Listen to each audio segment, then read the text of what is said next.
So let's start with the chicken casserole. I've got a pan on. We've got some really nice chicken legs and thighs. First things first, I've seasoned my chicken. I've got drumsticks and I have the thighs here. And we're going to go in a nice hot pan and get really nice colour all over those, okay? When you're roasting these, just be gentle with the skin. You sort of want the skin relatively intact. So in this beautiful Stevens casserole pot, they're great to use. They hold the heat really well, they're very heavy, they don't break, that sort of equipment. And you've got to love that because it just doesn't die on you, and that's what you want. I'll start off with my onion, which I'm actually leaving whole. Okay, I've got these beautiful baby button onions. Leave the root intact. That is going to make sure that you hold this whole thing together throughout the whole cooking process. We've got some beautiful celery going in there. Got some really fine chopped leeks going in there. We've got bacon also that we're going to put in there. Beautiful chopped smoky pancetta is really nice. Okay, so we're just gently sweating away our leeks, our bacon, our onions. We're also going to put some mushrooms in there. And stir that around and really just sweat it down. You're going to get all that flavour out of there. There's lots of different ways of cutting the sizes of your vegetables, but one thing I've done here, I've left my mushrooms large, I've left my onions large, I've left the pancetta rather large. I've cut the leek and celery down, and that'll sort of form part of the sauce with the herbs at the end. I'm going to add the garlic now, just more towards the end. The reason I'm adding the garlic at the end, so quite often you add it at the start, and because it's always so finely sliced, because you want it to sort of dissolve through there, often you don't want it to burn, you don't want it to colour at all. It gets quite bitter quite easily, I think. So it's quite nice to get it sort of halfway through the sweating process. And the great thing about this dish, it's sort of in the oven, go watch TV, go do whatever you want. As soon as it's in the oven, it comes back to the one pot wonder thing where you just don't really have to think about it too much because the job's all done. So once your chicken is nicely sealed and golden all the way around the outside, we're going to add a little bit of our white wine into our casserole pot as well.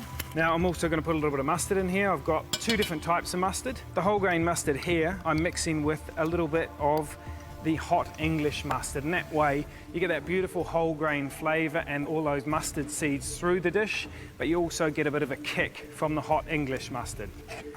Now chicken can go in.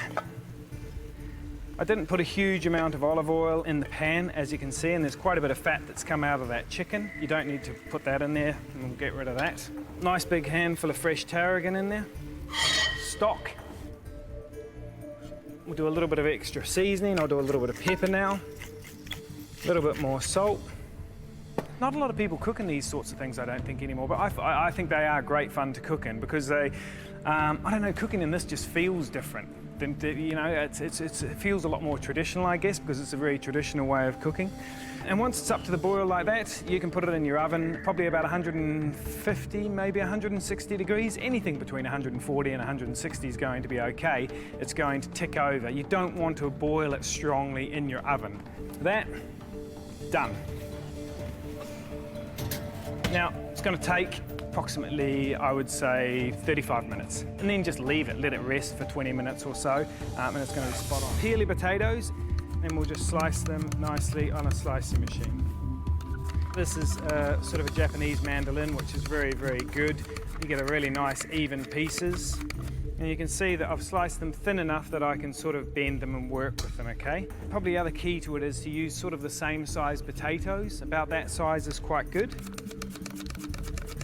The longest process with regard to making a Pommes Anna is really in the putting it together. So I've got a really nice sliced potatoes ready to go. They're all pretty much the same size. You probably noticed that I got rid of the very top and the very bottom of the potato. Clarified butter, be quite generous. Pour it all over it like that. Salt. And I've made this as part of restaurant service in a restaurant for about 6 months. We had it on with this beautiful pigeon dish. You would make it just before service at like 5 o'clock. You would make one big one and you would get 12 portions out of the one big one. It's quite an intricate thing to do, but you would start service with this thing you pulled out of the oven, not really knowing how good the colour was on the bottom side, and then when you sold the first one, you would turn it out. And God, if it wasn't right at that stage then, I mean, your life was literally over. It's one of those things that's quite stressful to make, and the anticipation of actually turning it out and making sure that it is spot on. Mix it around nicely in the bowl. get your hands in there, and then it's a matter of laying it. And this layering process, we're going to take our time and we're going to make a really good job of it. So I've put one in the center, and then I'm going to start working my way around the outside like this. And that's where you can see that I've got all of them pretty much the same size, that it's all going to be really nice and uniform. Okay, and even to the point where I'm lifting that one up and I'm going to overlap in there. So it's not just sort of going round and round in circles, I have overlapped, okay? Then I'm going to go the next one out. You notice that I'm just layering the whole foundation of it. So I'm going all the way around the side, and then I'm going to work my way up all the way to the top of the pan. And this, when you turn it out, will all end up being the presentation side. Okay, so that's your start. And then you sort of go for it really. Then I'll start back on the bottom, and I'm just going to work my way up through the pan, and I'm going to go round and round and round and round all the way up till it's completely flat across the top. Completely flat across the top, okay?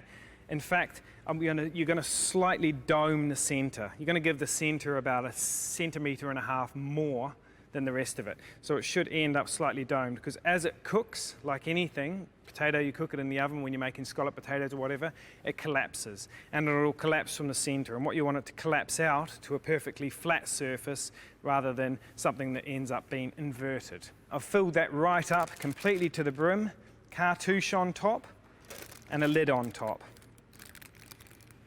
Okay, exactly like that.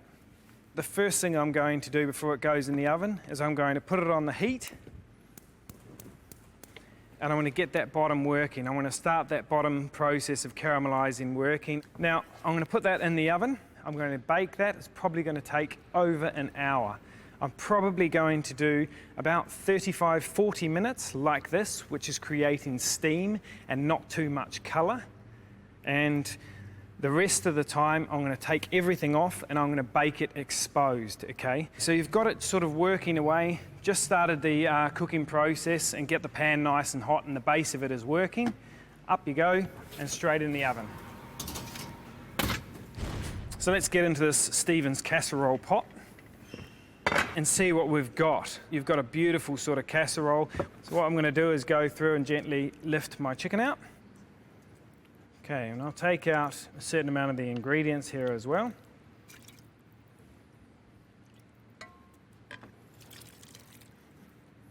Now, we'll put our stock on.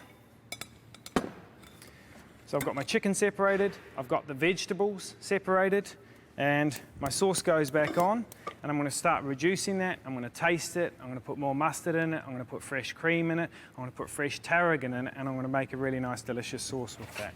I might serve this dish for a couple of people. So I'll take my little chicken out.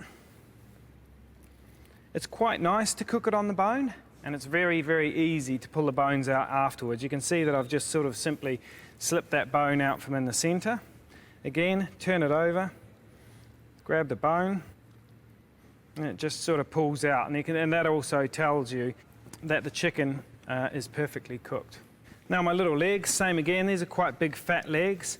Just got to work the way around the outside of this bone there. I'm going to trim it. I'm just going to get it a little bit neater. So I've reduced this down by about half my stock. Let's put a little bit of cream through there.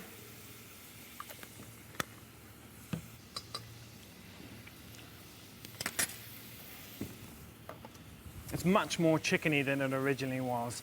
The original stock that I put on was quite mustardy, quite strong and mustard. And what's happened is that mustard flavour has diluted, and the chicken flavour, with all the juices coming out of the chicken, has intensified. So you do need to add more mustard. And how much mustard you add is, again, completely up to you. If you love mustard and you want it really, really strong, you know, go for your life with regard to the volume you put in there.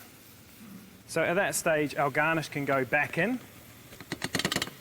Fresh herbs can go in, fresh tarragon, lots of.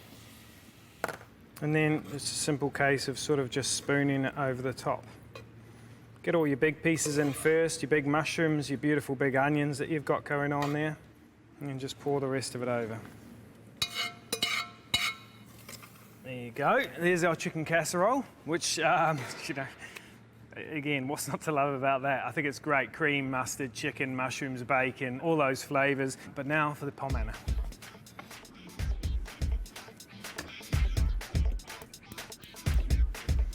So you can see that this has been baking in the oven probably just over an hour, in fact. I've taken the paper off, I've baked it quite hard and on a good high temperature for a good amount of time to make sure that it's nice and crispy all through the bottom and got a nice light golden colour over the top.